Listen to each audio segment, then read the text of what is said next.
Datang ke toko tetangga BRI Link, namun nampaknya di sana dirinya mencoba untuk mencari hutangan. Saat ditolak oleh pemilik toko, dirinya ngamuk dan langsung melakukan tindakan ini menjadi pemberitaan dan jadi masalah hukum. Kejadian kisah nyata yang aku ceritakan dan bahas kali ini terjadi di kota Indramayu. Gara-gara tetangganya tak memberikan hutangan, seorang lelaki nampak ngamuk dan melakukan perbuatan ini membuat tetangganya sendiri tak bernyawa di rumah sendiri. Seorang wanita bernama Maisaro berusia 50 tahun, seorang pemilik BRI Retail, agen BRI Link. Dirinya membuka toko di depan rumahnya sendiri di Indramayu jadi pemberitaan menggegerkan tepatnya di tanggal 4 April 2024. Kejadian ini memang baru-baru saja ini terjadi. Wanita ini pun dikenal sebagai wanita yang ramah, pekerja keras dan banyak temannya. Meskipun obrolan suka ceplas-ceplos, Maisaro dikenal baik dan sering membantu para tetangga. Maisaro membuka warung di depan rumahnya, tak lama dirinya pun membuka BRI Link. Banyak yang membayar listrik, membayar tagihan apapun ke Maisaro saat itu. Maisaro sendiri adalah seorang janda yang tinggal bersama orang tuanya. Di rumah tersebut dulu ada orang tuanya, namun setelah orang tuanya berpulang, Maisaro tinggal sendirian. Karena dirinya ingin ada kesibukan, akhirnya Maisaro pun bercerita kepada sang kakak kalau dirinya ingin buka usaha.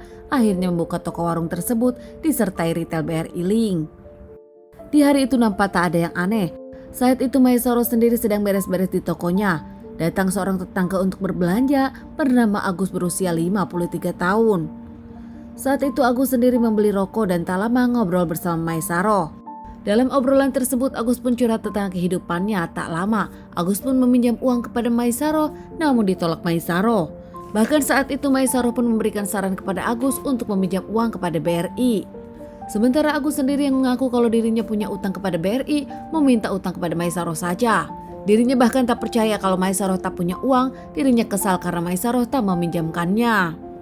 Saat Agus meminta pinjaman kepada Maisaro, Maisaro pun enggan peduli. Bahkan Maisaro memang dengan ngotot dirinya pun tak ingin memberikan pinjaman karena menurut Maisaro tak ada uang, ini uang untuk modal. Kesal dengan jawaban Maisaro dan bahkan dicuekan oleh Maisaro, Agus pun nampaknya marah dan tak lama. Saat Maisaro lengah, Agus pun membenturkan kepala Maisaro dan membekap Maisaro. Maisaro pun saat itu akan mencoba melawan, namun nampaknya Agus lebih kuat. Bahkan tak lama Agus pun menyeret Maisaro masuk ke rumahnya. Lagi-lagi Agus pun membenturkan Maisaro hingga tak bernyawa. Usai melakukan aksinya kepada Maisaro, Agus pun membawa dagangan yang mahal. Bahkan tak hanya itu, membawa emas dan juga handphone Maisaro.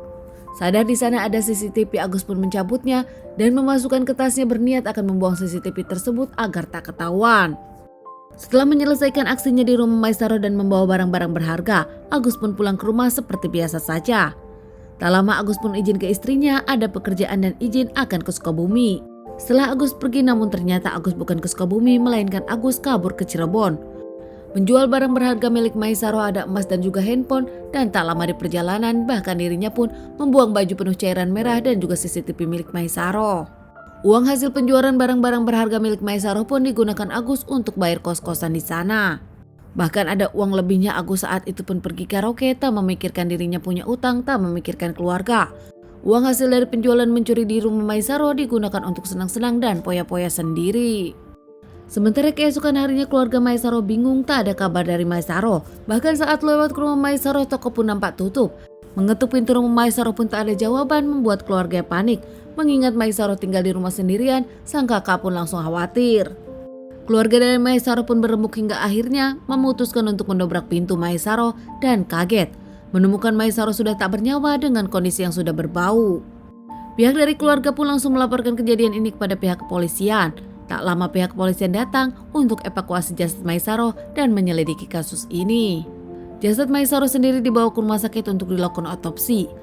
Hasil dari otopsi pun menyebutkan Maisaro mendapatkan banyak benturan dan juga bekapan hingga akhirnya mengembuskan napas terakhirnya. Usai dilakukan otopsi, jasad Maisaro pun dikembalikan ke keluarga untuk dilakukan pemakaman. Sementara pihak kepolisian menyelidiki kasus ini. CCTV di toko Maisaro pun hilang, namun tak menyerah. Ada CCTV tetangga yang melihat seseorang datang ke warung Maisaro. Bahkan tak lama saat mengecek sinyal handphone dari Maisaro pun ditemukan handphone sudah ada di Cirebon. Dari CCTV terlihat Agus datang ke tempat Maisaro dan pergi meninggalkan toko Maisaro. Setelah itu tak pernah ada lagi toko Maisaro buka. Bahkan saat pihak kepolisian menyelidiki handphone Maisaro yang sudah aktif pun ternyata handphone tersebut sudah dijual ke penadah. Menyelusuri dari penadah tersebut pun pelaku yang menjual handphone adalah Agus. Pihak kepolisian melakukan pengejaran kepada Agus yang diketahui kini dirinya ngekos di Cirebon. Pihak kepolisian pun tak lama mengamankan Agus di kos-kosan dengan barang bukti yang ada. Bahkan tak lama, Agus pun mengakui dirinya lah pelakunya. Motifnya kesal kepada Maesaroh karena tak memberikan pinjaman hutangan. Menurut Agus, Maesaroh punya uang namun tak mau memberikan dirinya hutangan. Bahkan Agus pun kesal karena dirinya disuruh meminjam ke BRI, sementara Agus punya banyak hutang di BRI. Agus sendiri diamankan bersama 2 penadah handphone. Sementara usai menjalani beberapa kali persidangan, Agus mendapatkan vonis hukuman seumur hidup dan 2 penadah lainnya hanya dihukum 6 tahun. Dari permasalahan ini, keluarga Agus pun tak menyangka kalau Agus melakukan hal seperti ini. Bahkan istri dari Agus bingung kepada Agus yang mengaku akan bekerja namun ternyata kabur usai melakukan aksinya. Keluarga dari Maesaroh pun tak menyangka Agus adalah tetangganya sendiri, sudah dianggap keluarga namun ternyata melakukan tindakan ini kepada Maesaroh. Teman-teman, sekian dulu bahasan kasus yang aku bawakan kali ini. Semoga ini bisa dijadikan pelajaran untuk kita dan ditunggu bahasan kasus-kasus selanjutnya.